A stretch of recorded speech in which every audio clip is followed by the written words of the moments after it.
Então vamos começar a nossa videoaula 2, que é multiplicação e divisão de frações. Ela vai ser um pouquinho mais curta, por quê? Porque eu disse para vocês, né, o grande problema que a gente encontra nas resoluções dos exercícios de matemática é quando a gente tem adição e subtração de frações. A multiplicação, a divisão e potenciação é bem mais tranquila. Bom, vamos ver.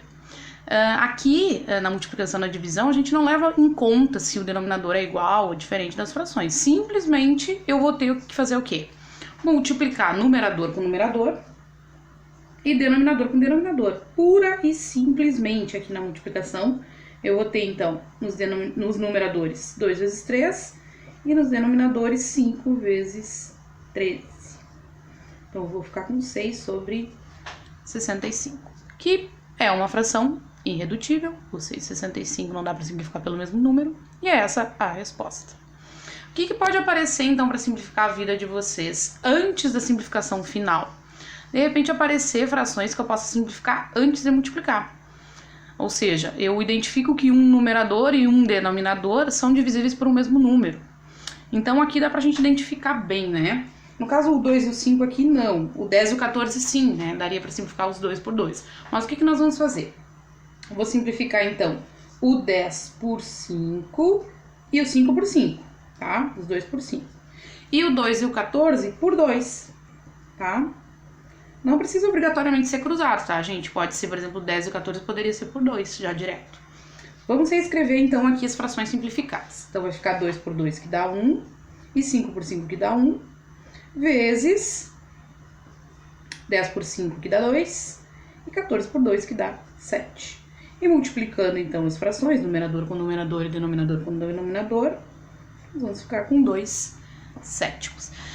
Teria problema de eu fazer 2 vezes 10 e 5 vezes 14? Claro que não. Ia ficar 20 sobre 70. Aí daria para simplificar os 2 por 10, né? Cortar aqueles zeros. E aí nós ficaríamos com 2 sétimos. O que pode acontecer? De repente eu ter mais de duas frações multiplicando. E aí vai ser mais interessante que eu simplifique antes de multiplicar do que lá no final, né? Até porque vão dar números muito grandes.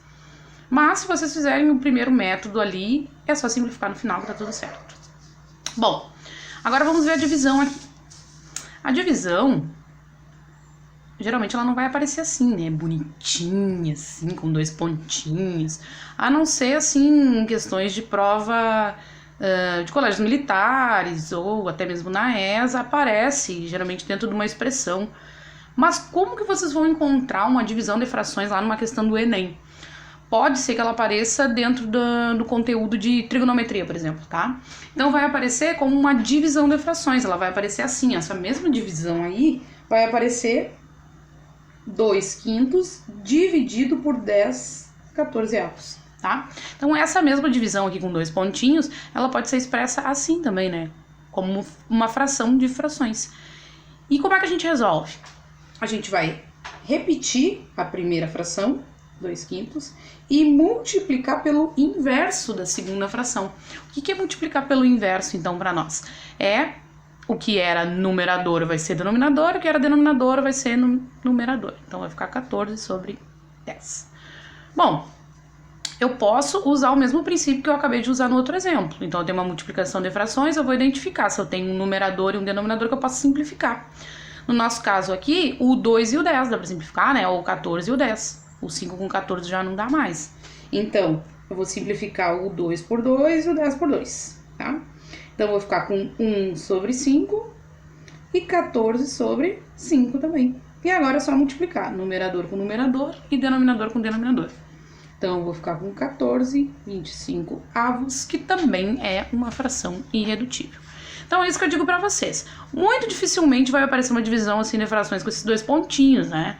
Ela vai aparecer desse formato, e aí vocês lembram, nessa nossa videoaula, repete a primeira fração, multiplica pelo inverso da segunda, tá? Então, vamos dar uma olhadinha agora na potenciação. Potenciação de frações nada mais é do que uma multiplicação de frações, né? Então, o que nós vamos fazer aqui? O que seria 2 quintos ao cubo? Seria 2 quintos vezes 2 quintos vezes 2 quintos, né? Eu repetir, eu multiplicar a fração 2 quintos 3 vezes. Ou, diretamente aqui, o que a gente pode indicar? 2 ao cubo sobre 5 ao cubo. Então, quando eu tenho uma potenciação de frações, eu vou elevar o numerador ao expoente e o denominador ao expoente também. Quanto que é 2 ao cubo? É 2 vezes 2, que é 4, vezes 2, que é 8.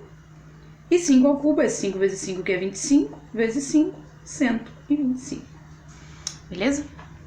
Então, não tem muito o que se preocupar além da tabuada aí, gente, tá? Não confundam também que 2 vezes 2 vezes 2 não é 6. O pessoal acha que é soma, mas não é multiplicação. O que pode aparecer para nós aqui na potenciação, assim como nos números inteiros também, e depois os números decimais? Pode aparecer essa fração negativa, né? E aí eu tenho a mesma regra dos números inteiros para potenciação de frações.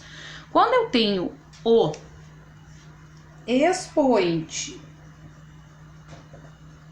par, quando que um número é par mesmo? Quando ele termina em 0, 2, 4, 6 ou 8, né? Então, quando o expoente é par, o resultado sempre vai ser positivo, tá? Não é o nosso caso, né? Nós temos o quê? Um expoente ímpar. Então, quando eu tenho um expoente ímpar, ou seja, é aquele que termina em 1, 3, 5, 7 ou 9, eu vou ver o sinal da base. O sinal da base, no nosso caso ali, é o sinal da fração, tá? É o sinal da base. Bom, 2 quintos elevado ao cubo, eu já sei que é 8 sobre 125, tá? Porque eu calculei lá. Agora eu vou decidir o sinal. Nosso expoente é ímpar. Nós chegamos nesse caso aqui. E aí, quando o expoente é ímpar, o que eu tenho que fazer? Repetir o sinal da base. Então, pura e simplesmente, a nossa fração ali, se fosse um número inteiro ou se fosse um número decimal, também seria negativo. Bom, gente, operações com frações é isso aí. Vamos ver na próxima videoaula, então, adição e subtração de números decimais, números com vírgulas, também que são números racionais. Obrigada, gente!